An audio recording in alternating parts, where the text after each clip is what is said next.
All units, Irene. I say again, Irene.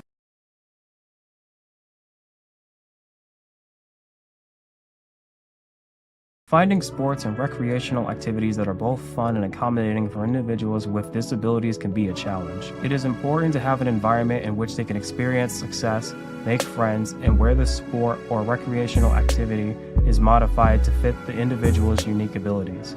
Read our adaptive sports and recreation issue for free by going to www.epmagazine.com and signing up for EP for free.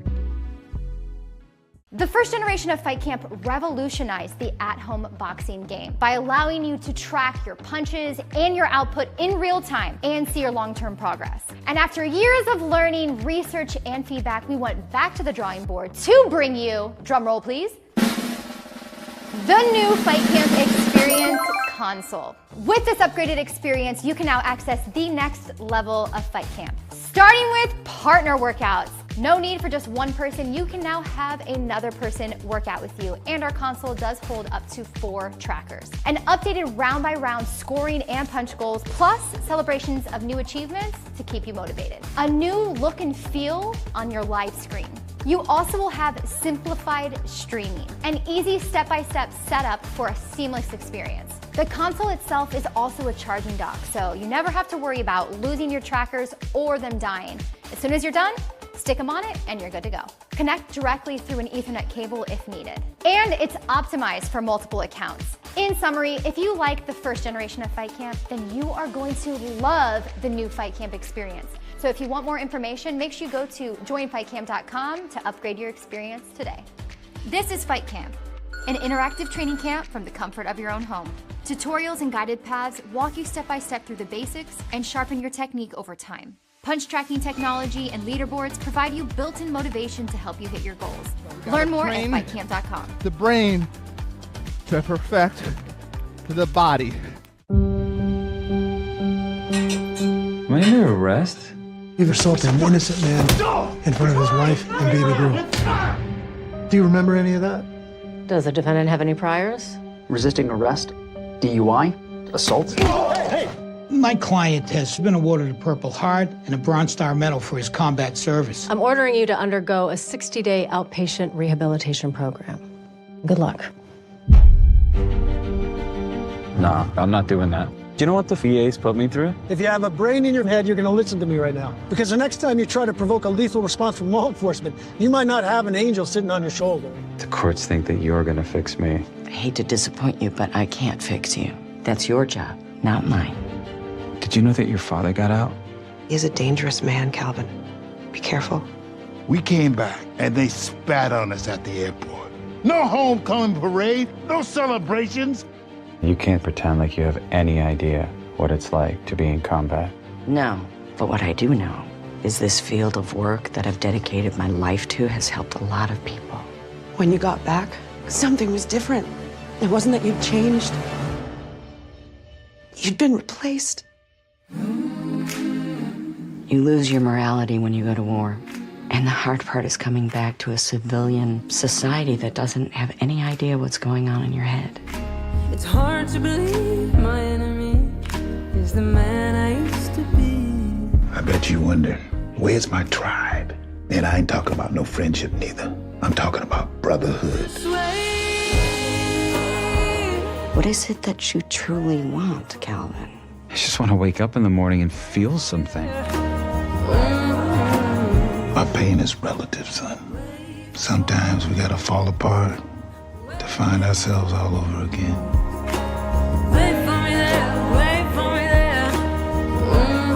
You were willing to give your life for your country. Now maybe you can try living for it. What are you feeding this guy? Look at this. What do you want? I did 4 tours. Of the Cheesecake Factory. Oh! Okay. Little spicy, little spicy.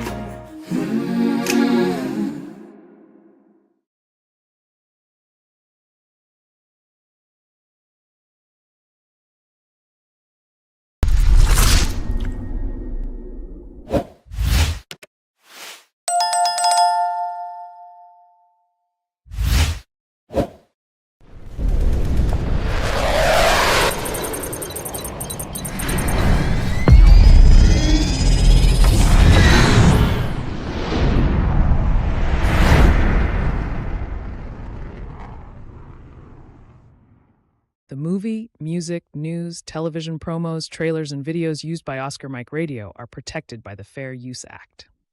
Section 107 of the Copyright Act. 1.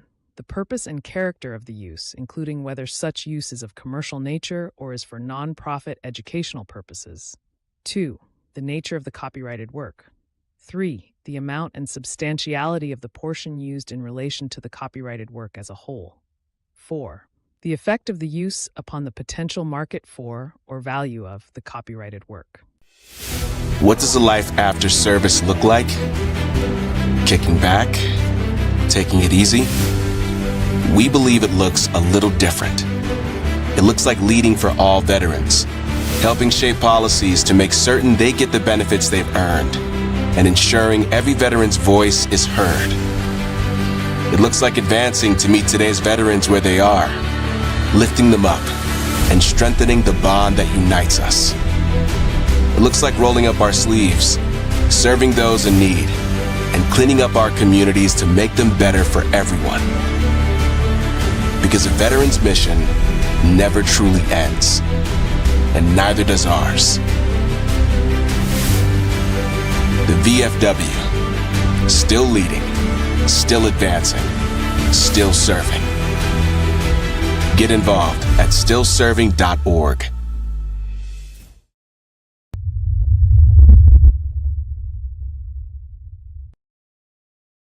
Hello and welcome to Oscar Mike Radio. My name is Travis, Marine Corps veteran and your host. Oscar Mike Radio is sponsored by TNT Pen Company and Outright.ai and supported by Caisson Shaving Company, Exceptional Parent Magazine, and Fight Camp, Be Your Strongest Combination. I get to do a show live with somebody who I've met a long time ago, and if you're in the Boston area or if you're into photography and news and media, he is a true legend, and this is just a special day. This is a great way to take a day off and have some fun. I'm just so excited right now. I can barely contain myself, but calm down. I am with Pulitzer Prize winner, Boston Globe photographer, and current project manager for his new project about veterans. We'll get into that. Bill Brett and his, can I call you a sidekick? Sure. Sidekick, Please Paul do. Doyle, who is an artist in his own right with poetry and other things and keeping Bill in line. Gentlemen, welcome to Oscar Mike Radio. It's great to be here with you both. I have, when I first moved to Massachusetts and I'd get the Globe on Sundays, I would see your work in the Boston Globe, and this is before digital cameras really got going. I'm like, how does he do that? Because I'm doing it just to get the shot steady. That's still where I'm at. But as I've gone on, I saw that you were out in the community more and more. So just for my guests and people watching, kind of tell us how you got into photography, and then we'll go into this amazing book about Boston veterans. Well, I started very young. I was in high school. I started a camera club in high school. I was one of the founders. And from high school days, my brother Harry came back from Germany, and he served in the Army, and he brought back a Agfa camera. It was one of the first film cameras that I was able to use. I was told just to look at it. And I handled it well. And a friend of mine introduced me to his dad, and he purchased a beautiful Rolleiflex camera, and I ended up using that. And I had a nice Yashica camera. The difference between Yashica and Rolleiflex. Rolleiflex was a Cadillac, Yashica was a Chevy. So I went up a couple of grades.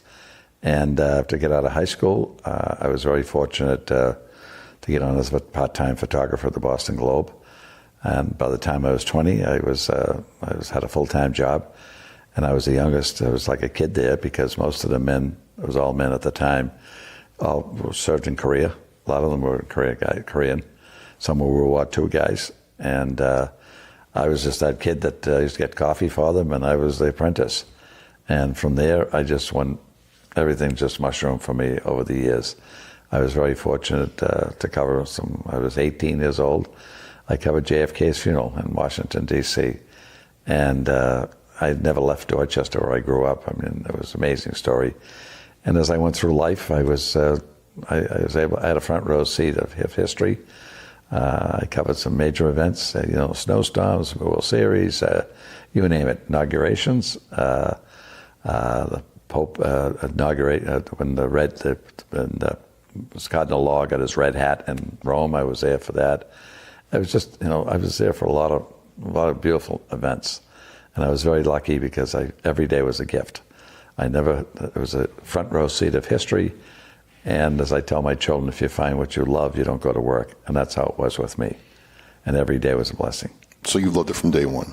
From day one, yeah, from day one. And my whole career was at the Boston Globe. And, I had just been published just recently, my 60th year, I had a photograph published in the Boston Globe. I don't think there's anybody in the Globe that can never say that they were published 60 years. And these are pictures where I've taken at party lines. There's a feature I started in the Globe. I started a social column in the Globe, and then I started a wedding album in the Globe. I mean, I was really lucky because they gave me a lot of freedom to do what I wanted to do. And as a result, I met some wonderful people. And as I said earlier, it's a front row seat. And when I took an early retirement, I had 38 years on the staff, and it just didn't go. They kept signing me contracts for other events. And I was just able to document. My first book was 20 years ago, and I've got 8 of them since then. People of Boston, men and women, all walks of life. And I think it's important to document these men and women because they've done some wonderful things. And the latest book that I'm out with now is it's a salute to the veterans, the men and women who served our country. And it started off as a project and ended up as a mission. And it was one of the most joyous times of my life because to listen to some of these men stories and women, what they had to tell me, it was just fascinating. And I was very lucky. I had, as I call it, my sidekick, Paul Doyle, who was able to be with me for this journey. And he loved interviewing these people. And I'm all done 10 minutes, 15 minutes, my photo shoot. And I had to say, Paul, we're ready to go. Yeah, just give me another minute. And it was a full-time job kind of yanking them out. So who was managing who, Paul? Because you all took a picture of me. It's actually in the book. Yes. And, you come over and you do this. I didn't know what was going to happen. And I thought you were going to go this way and you wanted a different kind of look. But you really started building the bridge between the veterans and us before Bill got there. How did you get involved with Bill in the first place? Well, we were having coffee one day at Dunkin' Donuts in Weymouth, and Bill said, I said to him, what are you doing today? He says, I actually have to take a ride up to Beverly, and I have to interview this guy and take a picture of this guy. I'm doing a book on veterans. He said, you want to take a ride? I said, sure, I'll take a ride. And off we went, and I think it was an assisted living place, and the fellow's name where Bill was going to photograph, his name was Larry Kirby. He was in the Marine Corps in 1944, 1945 in the Pacific. And we got there, and he recognized who we were right away because Bill had the camera around him, and he was across the room, and he came marching across. I said, look at this guy. I was 93. And so I shook hands. He gave me a firm handshake, and we got the photo, and I started asking him some questions. And it turned out he was on Guam, and he received a Silver Star on Guam, and then he came back, and then he went back again and fought on Iwo, and received a Purple Heart on Iwo Jima. And out of 200 men in his group battalion, there was only 8 that survived, and he was one of them. And when we finished, we came back, and we got in the car, and heading back to Weymouth, I said, Bill, you got any more of these? And that's how it started. And 3 years later, it was a joy. What a joy that was to interview and research and do all, and some of the nicest, greatest people I've ever known. Just wonderful. We met at a book signing. We did. At a book party. Oh, that's right. That's long how time we met.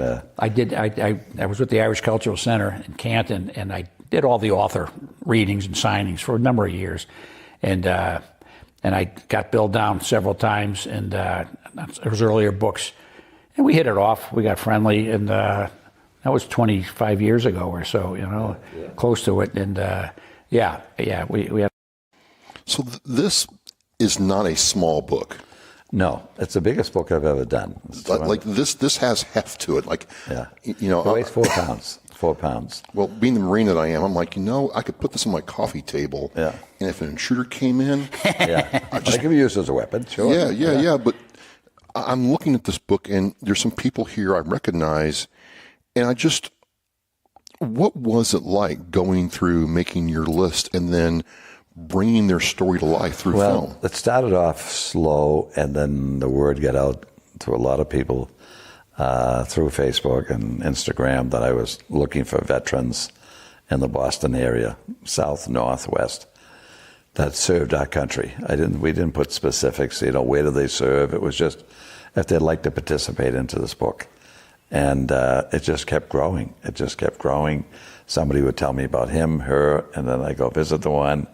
And there were some that backed out. They didn't want to be in the book. My own brother, Harry, served in Germany, and he didn't want to, but he said, I will help you get people for the book, but I'm not really, he's a very quiet guy. He just wasn't him. I said, it's okay. But I did trick him. He's in the acknowledgement, so I got his name in the book anyhow. And it was just, when I meet somebody, some backed out for different reasons, and when I got to talk to them, I understood. And I'd say to the word appreciation means thank you. That's all I'm doing. It's an appreciation book. And once people understood that I did X amount, it made it easier because they felt better about it, you know. And, you know, like some of the men said to me, I don't know if I belong in a book with Medal of Honor recipients and Silver Star recipients. Well, to win a war, everybody has to participate. Not everybody is a general. Not everybody wins, would not win awarded the Medal of Honor. And it's like a company. When you build a company from the top, you just have a good CEO. But if he doesn't have a good team down below, he doesn't make it.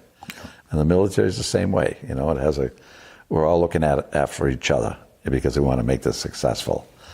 And as I talked to different men and women, Millie Cox, who just passed away recently, I mean, I was so inspired listening to this woman. I mean, she was 100 when I photographed her. I mean, just an amazing woman that had a great story to tell. And, then the oldest person in Pearl Harbor is in the book. He's 106, lives on the Cape, and there's only 10 left from Pearl Harbor. He's the oldest. Oh, wow. Yeah. I mean, it's amazing on some of these men and women. And I went down to him. I gave him a book. I presented a book to him about a month now. Yeah. And I went to his house, and it was like, he couldn't believe it. He says, I'm in the book. You made the book. It goes like this. And I opened the page for the book, and he had tears in his eyes. It was very moving. And he said, I don't know how to thank you. And there was one example, General, it was a captain, Tom Kelly, is a recipient of the Medal of Honor. And he called me a week ago. He was in Duxbury at a friend's house, and he gave him this book. And he called me, and he was so moved on the phone. He said he's the only one alive in Massachusetts. And he was there with Tom Hudner, who was with him. He passed away a couple of years now. And he was so inspired. I mean, he made me feel so good. And he says, the nicest project. If anything I can do to help you with this book, I'll be with you. I mean, coming from a man, what he's been through, and very low-key guy. He's from Somerville. It's just amazing. One of the things that I just want to go back is you're doing this, and you're mobile. You have to go to people's houses.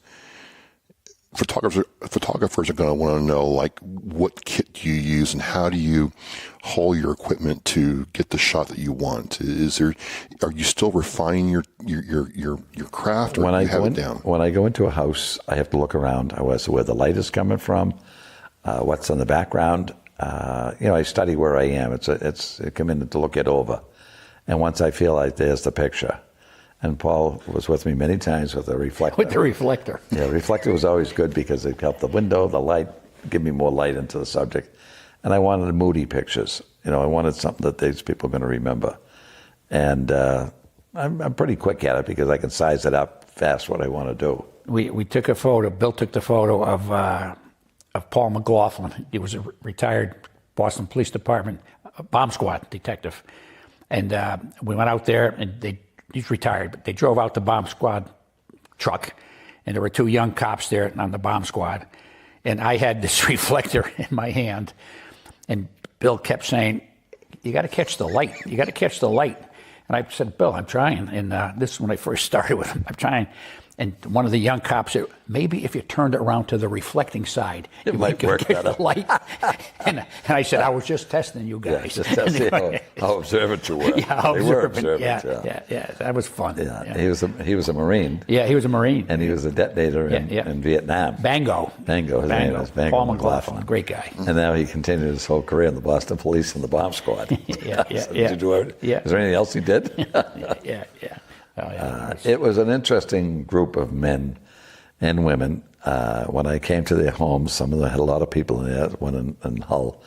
You would think that the president was coming to their house to take their picture. When these men said to me, "You come to take my picture?" I mean, they were like honored. Yeah. Because nobody ever took my picture. I mean, it was nice. It was a nice feeling. Well, for me, I'm like, why does a Pulitzer Prize winner, Boston Globe photographer with a storied history want to come and take a picture of me? I didn't believe it. I'm like, there's just, come on. Well, the Pulitzer Prize I was part of a team. It wasn't just me. It was a whole team we won it for. And actually twice. I was nominated twice. And it was, when I think of, the things that I was nominated and I did win, I'm the youngest photographer, the youngest and oldest, as they call it, Ransdell Trophy. It's for Spot News. It's given to the best picture. And I was 20 years old when I won it, and I was 55 when I won it. So I'm the oldest and youngest Gee, how about that? to win the Ransdell Trophy. And that's pretty good. But this is where the teamwork came in, because Paul's like, hey, we've met. I met you guys in Somerset, taking pictures of the veterans down there for the breakfast. We've met at the New England Center and Home for Veterans Gala. You've come through there and taken pictures a couple of times and other events. And you're like, you've got a voice. We want to capture the essence of that. And, to your point, Paul, I'm thinking, okay, he's going to want to take a picture this way. I got it all set up. No, I don't like the light. We're going to take it this way. I'm like, really? And then I look at it, I'm like, okay, yeah, he was right. That's the way. Well, light is a very important, factor in making a good photograph. You got to have the lighting. If you get the right lighting, and you get a subject that works with you, like on Saul. Saul. Yeah. The light was just it's in the book. It's just barely hitting his face, just his eyes, and it tells a story. And you look at it, and people are going to say, "What is this guy?" Great photographs. Yeah, there's some nice photographs in there. That have made me very proud. And, this General Dunford, I have to give him credit. He said to me, Bill, he says, you're going to be inundated with a Marine Corps luncheon. There was one of them that people would, because a lot of these men, why didn't I make the book? And I thought you and I were friends. And your answer is, I called you, I left you a message and walk away. The only times I had to use that expression, I use it every day. People say to me, it got going, They got going. And they say, and I'll never forget the Marine Corps luncheon. This one, Jimmy Wise, he was a Marine, and he's sitting at the table. Him and I are friends, and he gets up. He says, "Bill, how come I didn't make the book?" Oh, a couple of the other guys sitting there say, "I thought he's a friend of yours." He is. I thought he was my friend. So I said to him, "Jimmy, I called you and I left you a message," and I walk away, and they're all saying, "Well, he called you. I mean, it's up to you." And I said that so many times, it works. Even today, we read the Globe. And there's a lot of veterans in there that have passed away. And Bill would say to me, I'd say to him, how do we miss this guy? Or how do we miss this person? Yeah. But there's so many. Yeah, there's so many, but there's less and less of World War II guys now. It's only a handful now around here. There's not many of them. Well, one thing I wanted to ask you, growing up in Dorchester and South Boston and being from this area, and I didn't grow up here, is I moved here and I was surprised at the sheer number of people from this area of Massachusetts, this area of the country, who served our country. Yeah, big time. It's why do you think that is? I don't know. It's interesting now. Dorchester, there wasn't, to the best of my knowledge, there was nobody that became a general in Dorchester. Quincy had 9 of them. 9 people grew up in the city of Quincy, which is small. 9 men became, the generals, admiral or general. I mean, I don't know. It's a good question, that they were able to gravitate to this. Now in South Boston, 29 men at the Gold Star Park in Vietnam. Most of them were Marines. Yep. And there's a picture in there. I invited all the ones who served from South Boston. And how many showed up? Oh, there was 30 to 40 of them all showed up, who all went there and came home. It's in the picture. That's a great... It's a nice picture of these men and women. And it's just fascinating. I don't know what the answer is on that, because when I talked to like Tommy Lyons, he started this thing, it just kept mushrooming. I remember him telling me about this 40 years ago. Him and a group of guys, 2 or 3 guys, were going to put a monument over there, and that just mushroomed, And Tommy Lyons is only a corporal, but he's got the best Rolodex of any corporal in the military or reserves or whatever it is. Yeah. He can call a general up tomorrow, an admiral, whatever it is. Sure. And they usually get back to him. And easily. Yeah, they do. They better. They better. Yeah. Well, he's a good man. Yeah, I know he does some good things, and he's very proud of what he served. And a lot of his buddies never made it back from the class. The high school class, all from South Boston High School. You take all these pictures to create this gift of appreciation. I gotta wonder though, like out of all the thousands of pictures you took, how did you all decide which ones to actually put in the book? Well, that was it took time. I had a great designer, photo editor, designer, a writer, an editor. We try to narrow it down to the best. And some of them didn't make the book because we lost a few. There was power surge on the computer. So there's maybe about 5 that should have been there, but they disappeared. And it was hard to, we had so many, they could fall through the cracks. And we were able to, we went back and forth on it, which ones we're going to use because of why. And it was, I want to mix it up. I didn't want them all from Dorchester, I wrote South Boston to Quincy, wherever they're from. I tried a geographic, put a book about men and women from different areas of the Commonwealth. And I went back and forth. I had Sean Goss as my lab man, and he was like, well, you should make this one bigger because he's more important. Well, they're all important. That was the whole thing. But some of the bigger ones, because graphically there were nicer pictures. And some of these people photograph better than the other person. So to get them all in there in a book, at some point I had to shut it down because there's 284 pages. You can tell by the size of the book. I said, this thing has got to, this thing will never come out. I could have been 8 pounds. It could have been 8 pounds. Yeah. This is a... Yeah. And the thing is, and it's in conjunction with the 250th anniversary of our country. So the timing was good. I actually wanted it last year, but, it got a slow process. But it came out this year, which I was thrilled, because it's a celebration of the country and it's a celebration of, thank you to the military. So, I was really honored to do it. And it was good. I have no complaints. It's been, of all the books I've done, this is going to be the bestseller. This thing is moving quick. If different people want me to speak, and they once you hand a book to him, I hear, I got to get one for my brother, my uncle. It's just, which is great, because everybody has a story to tell about a military person, and I lost 20 of them have passed away since the project started. Wow. The average age was late 90s. All of World War II guys. All World War II. And the first question the family would tell me, or ask the question, was my grandfather, my uncle. Does he still make the book? He photographed it. He was interviewed. Made the book. He made the book. And I said, and they were so thrilled. That would be a piece of history for our family. Well, that's the thing. History, I think about this project as I'm looking at it, and I always wish we could have gotten more stories from World War I veterans. Mm. Yeah. I don't see any of them. They're hard to find. Oh, they're gone. They're gone, but there's also very few stories about them. And Korean War veterans are hard to... Yeah, too. Yeah.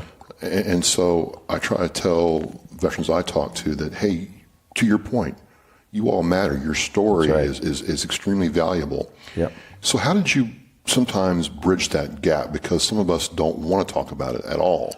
Well, that was a problem. There were actually, there's a poem that I wrote that's in the book at the beginning.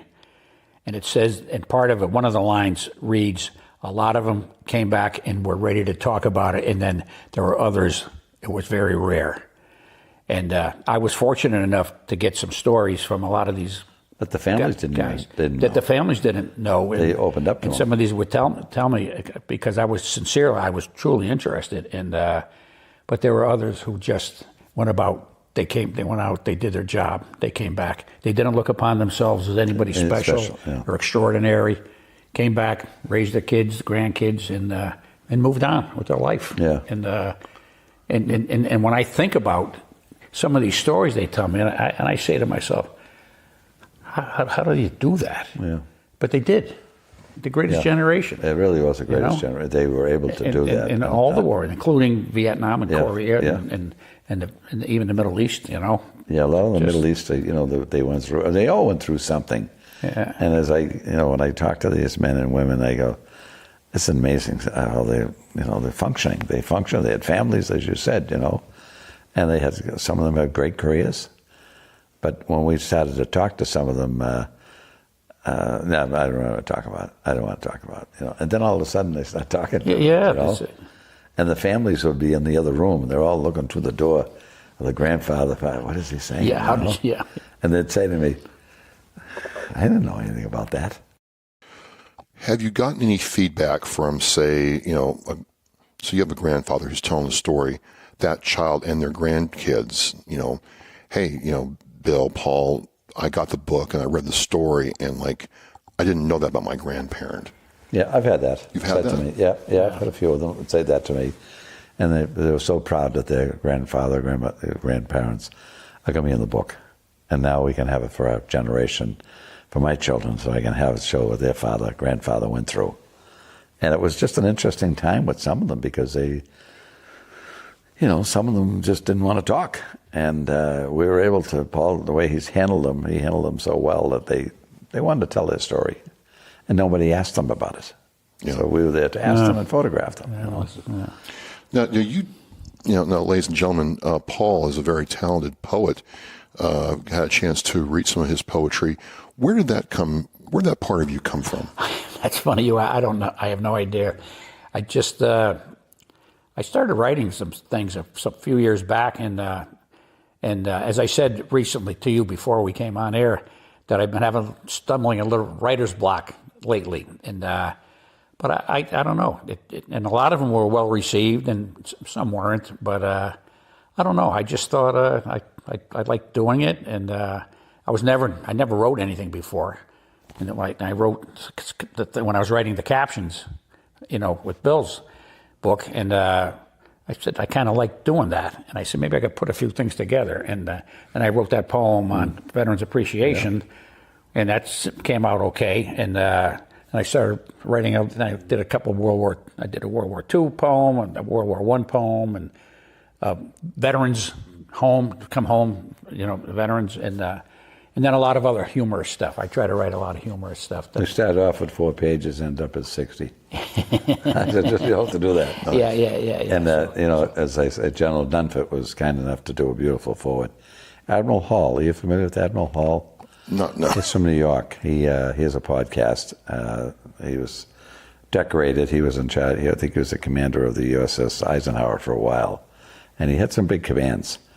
And I asked, my daughter was friendly with them, and he said, I'd be more than happy to do a blurb. He's on the back of the book.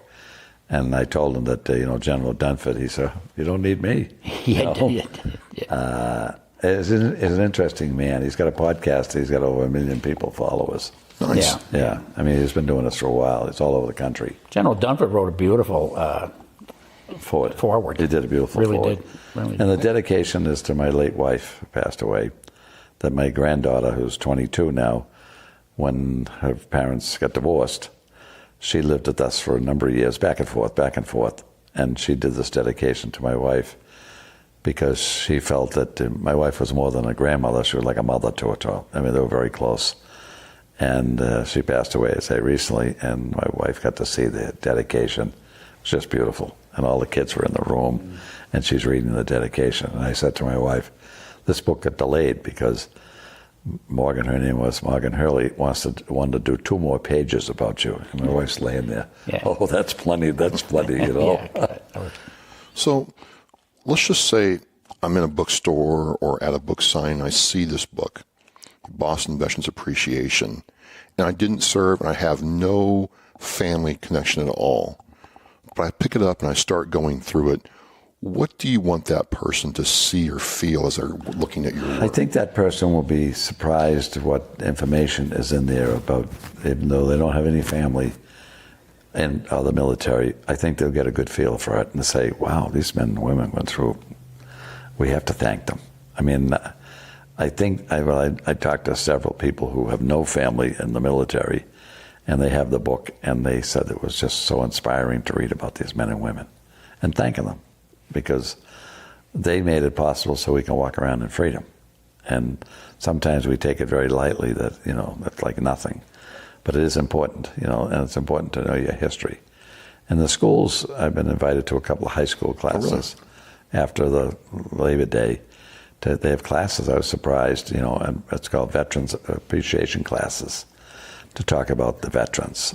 And they asked me would I come and talk about the book. And I'm really I'm moved by some of these young people that want to know about it. Right now, they know nothing about it. But as I tell them, I tell one of the teachers, when I finish the class, they'll know something about it. Well, I've always believed that's important because they're going to be making laws, they're going to be deciding about veterans, benefits, issues, or if we go to war.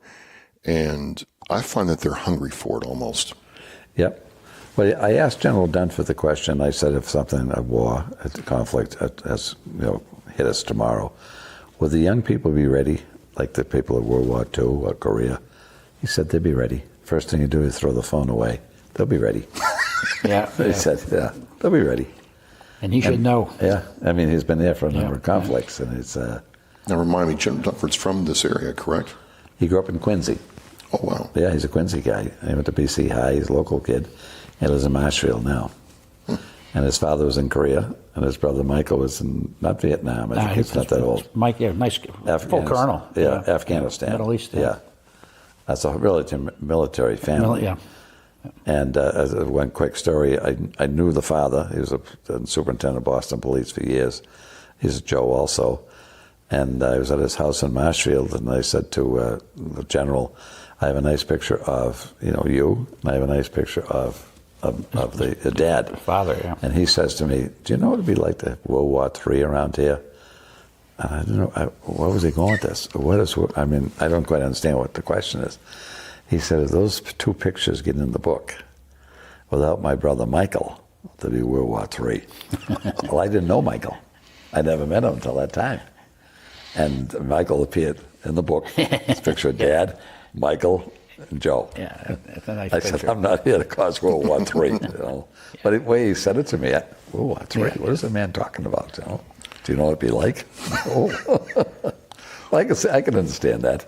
Now, where can I get this book? Is it Amazon and usual places, or is there? Not yet. It's a website that there's a store in Dorchester called College Hype. It's a memorabilia. They do shirts. They do everything all over the country for people, and it's called mycitygear.com. Yeah, just 3 words: mycitygear.com. Okay, I'll have that link in the Oscar Mike Radio show post. Yeah. I went by there and checked out the Irish Pastoral Center. Yeah, it's right beside right next door. It was a funny.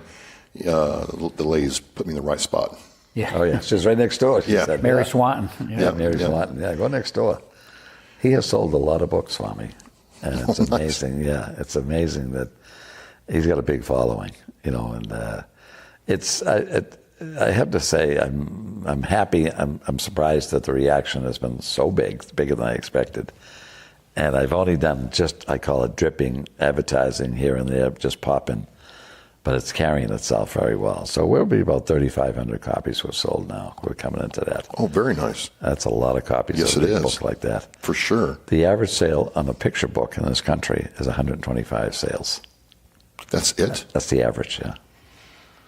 So this really connected with people here and their families and the memories that you captured. Right. That's exactly what it is. And my next book project I'd like to do once I finish this project is to honor the Gold Star families. Oh, wow. That would be my next project. Because I think it helps this book. It's like a sister book to it. It'd be like a sequel. Yeah, it's like a sequel. And I think that, we used to be referred to as Gold Star mothers, but now they refer to as Gold Star families because fathers and children are affected by it also. Absolutely. And I've got probably 40 names already. Every time I mention it, somebody emails me, which is great.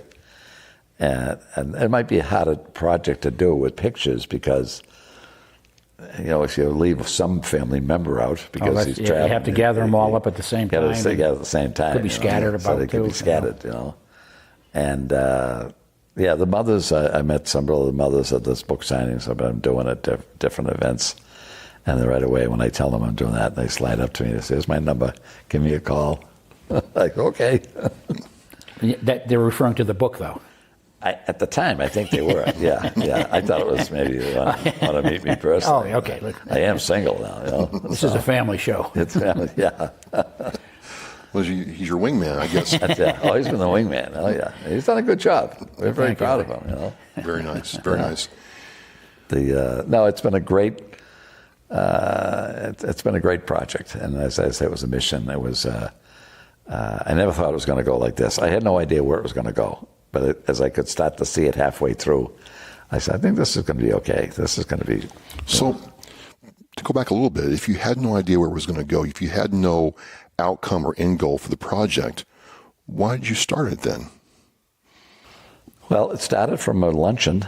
Paul Wahlberg is one of the Wahlbergs, Michael's brother, Donnie's brother. We had a lunch at his restaurant in Hingham with my friend Jack Doherty, who owns College Hype. Jay Valentine, another close friend of mine, and Jim Fagan was there. And Paul Wahlberg said, did you ever consider doing something about veterans? I said, not really. He said, well, that's a group of men that should be recognized. Next day I started. Louis Pasquale was my first subject. Yeah, Luigi. And that's how it started. It just, and they'd all say, how's it going? It's going pretty good. I got about 12 done already. Oh, really? Yeah. And it just kept going on. And you still enjoy the craft. You still enjoy the creation process. I'm lucky. I'm a very lucky guy. I have every day is a challenge. The question is always asked of me, what's your best picture that you've taken? And my answer is I haven't taken it yet. I'm still looking. I'm on the hunt for that great picture. Yeah, I didn't think, looking at the book, that you had a favorite because, to your point, they all seemed important. Well, that's what I try to explain to them all. Everybody, when I come to their home, they'd say, why would you come to my house? I was only a corporal.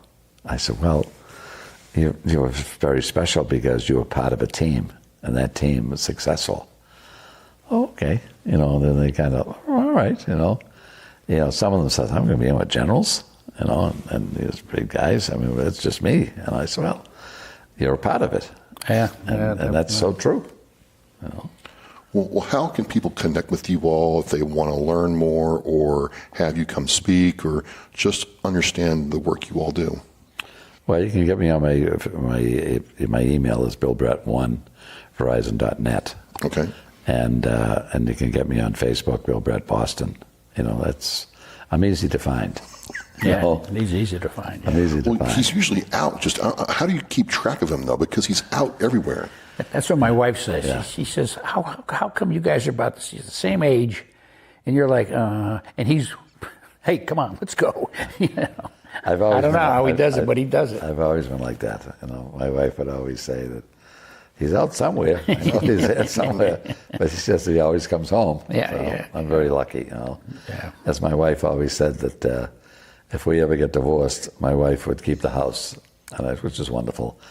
And she was telling this a friend of hers a couple of years ago, I could still sit on the chair. She's laying there listening to it. And she said, Bill, we'll keep the summer house. And this woman, Patty, says, where's your summer house? She says, in the driveway. Right? It's the car. It's his car. He's always moving on it. This woman didn't know where the summer house was. Well, the book is Boston Veterans Appreciation, photographs by Bill Brett, forward by General Joseph Dunford Jr., afterward by Rear Admiral Gary Ball, U.S. Navy retired. Paul, Bill, it's just been a real pleasure and honor to talk with you. Well, it was an honor, and I appreciate, the opportunity to talk with you about this book because you were one of the advocates for promoting the veterans. And I feel that this is appropriate for you and I to talk. Well, I really appreciate it. It's just I've learned so much, and I think my sons will appreciate something like this more than I hope they do. Yeah, I'm sure they will. I'm sure they will. Oh, absolutely. We had some fun, Paul and I, finding houses and address, and we had a lot of the house, and the person says, "Well, no, we're looking for so and so, 35 Spring Road." He said, "This is not 35 Spring Road." That's on the door. It says 35. Yeah, the guy was in a bathroom. He's in a bathroom. And I said, well, with all fairness, though, there's 2 Spring Roads in the town. I came back to the car. I said, "That's not the right house." The guy said, "It's 35. He said, Bill says, "What's it say on the door?" 35. Big numbers. The guy saying, "This isn't 35. 35. I said, "See you later." But it was another Spring Road in the same town. It was on the Cape. Oh, we yeah. And we're laughing at each other. Jesus Christ. Is this thing going to be, is this for real? And he was pretty adamant about it. You got the wrong house. God. Is this 35 Spring? That's where I got out of right there. on it, 35. Yeah. Holy God. So we had some fun, little left to right. Was it a left? No, it's on the right, left to right. The other guy, I would tell, like to the women mostly, who was your favorite? I didn't have a favorite. But it was Morrissey, Oh, yeah. And, General he Morrissey, tells me, and I'm talking with him after Bill takes his picture, and he's in there, and he was in the Navy. And he says, he says, I was 18 to 21. I was on a ship all the time. I never had a girlfriend in 3 years, from age 18 to 21. He said, and imagine that for a young guy, blah, blah, blah. I said, well, that'd be tough, And he said, yeah. He said, but we ended up in San Francisco. I had 3 days to go, and I was taking a train, he and his buddy, back to Boston. And his boss, or the chief petty officer, somebody said, I'm sitting there as close as you and I, Travis, and he says, yeah. So he says, you two guys, you got 2 nights and 3 days here on leave in San Francisco. And then you got to get on a train on Wednesday morning and head back to Boston. Okay, so I said to him, so Richard, I said, what did you do in the 2 days and 3 nights you were in San Francisco? And he thinks for a second, and he says, he winks to you. And that was it. He winked. I looked at him. He says, do I need to say anything more? I said, no. No, you're all set. No, you don't. That was so funny. I thought that was great. Yeah, the way he winked, he goes like this. He just gave me the big wink. Well, hopefully he was successful. Oh, yeah, me so. too. Yeah. It was a great 3 years. It was long, 3 years. I had to pull the plug at some point because it had to end. And, people were saying, when is this book coming out? I mean, from the time I took the picture, people would be asking me. So there was a lot of asking, when is that book coming out? Well, we're still working at it. A lot of people don't understand. But Tom Kelly, as I started earlier, who was a Medal of Honor recipient, great guy, and he was Navy captain, Vietnam. And he called me a week ago, he got the book, and he said, Bill, I don't know how to thank you. I mean, coming from somebody like him, and he said, if you need any help, I'm there for you. It's just really nice. Well, just looking through the book and some of the people that I've met before, like Sean Campbell here, I've known him quite well. Oh, yeah. Did you know? Yeah, I had a long talk with him. Yeah. Nice guy. Nice guy, He was a Marine. Yep. He was an big Oh, advocate. my God. I know Andy McCauley from New England Center. Yeah. We've done some stuff together. I bet you know a lot of guys in there. You'll know a lot of guys in there. Now, those 2 guys there, there's a story in there. I put those 2 guys together. Oh, really? You'll read that in there. It's a nice story. And then Joe Dunford's foreword, he writes about that one particular picture, and he says a very poignant story about Doc Cassidy. He was a good pal of mine. In fact, he's coming up here in a couple of weeks, staying with us a couple of days. He lives in Vermont. He was a corpsman in Vietnam, and this one of the guys who was on the monument in South Boston, Gold Medal Park, is Donald Turner. And Cassidy, he and another guy came a dozen years ago, come up to visit me, and we're driving around. I said, you want to go see this monument over in South Boston? Sure. One was a Marine, the other was the corpsman who attached to the Marine. So he looks, and Doc Cassidy says, Jesus Christ, he says, I was with this guy. That was with Donnie Turner the day he was killed. I said, really? He said, yeah. He says, and his wife had a baby in December of 68. Donnie was killed in January of 69. Never saw the son. Wow. So I said, well, did you ever try to contact it? It's so chaotic back then. And then I got out and then went up to Vermont and all that. So I started doing a lot of digging, and I find this guy. I find the son through his wife, former Donnie's wife, and I sent him an email. And I said, I said who I was, and I said, Doc Cassidy, Navy corpsman, was with your dad when he was killed in Vietnam. He would like to meet with you and tell you what kind of Marine his father was. And I get a note back in about a week from him, the son. Dear Mr. Doyle, I would love to meet up with Doc Cassidy. So I drove up. I met in a parking lot of a Target store in Reading. That's where he lived. He's a property manager somewhere. And he gets out of his car. He tells me what he's driving. I get a big, good-looking kid. And we drive to New Hampshire. Cassidy came down from Vermont, and we met in this restaurant. And Cassidy has some stuff, pictures back in the jungle with his father. And oh, Jesus. And he says, let me tell you. So your dad was, replacements would come up, and the sergeant would say, you take the point. And, scary part, new young Marines. And he'd say that, I'll take the point. And things like that. And they looked up to him and all. And he says, and the day your father was killed, he says, there were 6 guys went this way, 6 guys went that way. I stayed with this group, a patrol, and we heard there was an explosion. We were running over to hit a tripwire. All 6 were down. He's telling the son, he says, 4 were dead, including your dad. Never knew what hit him. There were 2 guys left. One of the guys, Bob Mannion from Albany, New York, was down. He said one of his legs was over there. The other one was just hanging. And he says, I leaned over Mannion, and he didn't know about the other guys.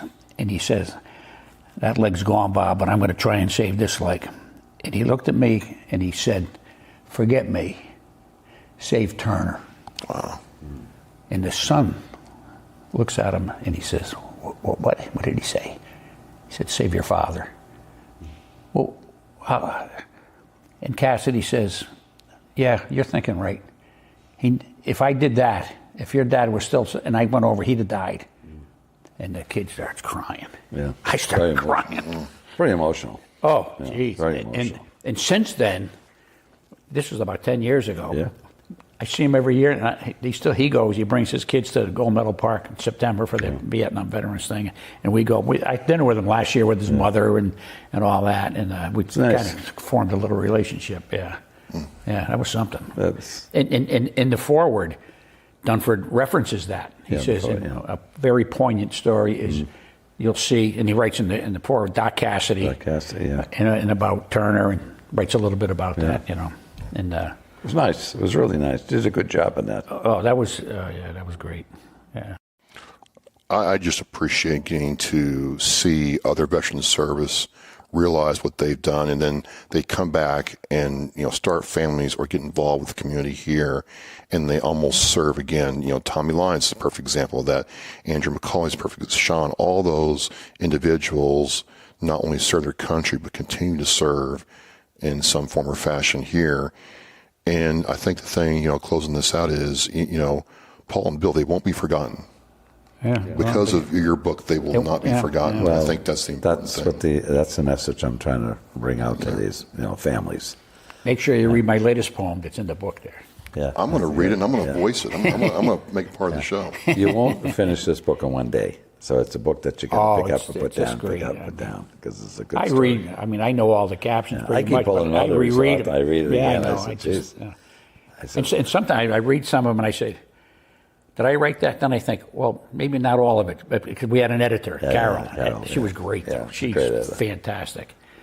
And I'd send her everything that I wrote, and then she'd make it look like I was pretty smart. Yeah, she made you look good. She made me look good. Yeah. Well, ladies and gentlemen, I'm Travis with Oscar Mike Radio with my guests Paul Doyle and Bill Brett, photographer, archivist extraordinaire, if you will. Gentlemen, just again, thank you for talking with me. Thank you. And thank you, Travis. I can't wait to see what's next. Yeah, I'm excited next, but I got to finish this, get this out there. I have a whole year to sell it, and the way it's going good. It's going good. I got no complaints. Absolutely. We are Mission Flight. We'll see you next time. Thank you again. Every generation, every sacrifice. Our nation's service members have stood up for our freedom, our families, and our future. Now it's our turn to stand up for them. This year, you can honor their service in a deeply personal way by sponsoring a $17 Veterans Wreath. Each wreath is more than a symbol. It's a heartfelt tribute to the heroes who served and to the families who carry their legacy. Visit wreathsacrossamerica.org to sponsor a wreath today. This isn't just a wreath. It's a personal gift to an American hero. Thank you for listening and watching Oscar Mike Radio, where our active duty service members and veterans are in action and the mission is in flight. Oscar Mike Radio is an oversized load Co-Sinister One production. If you are a veteran or know a veteran who needs help, please dial 988 and press 1 for the Veterans Crisis Line.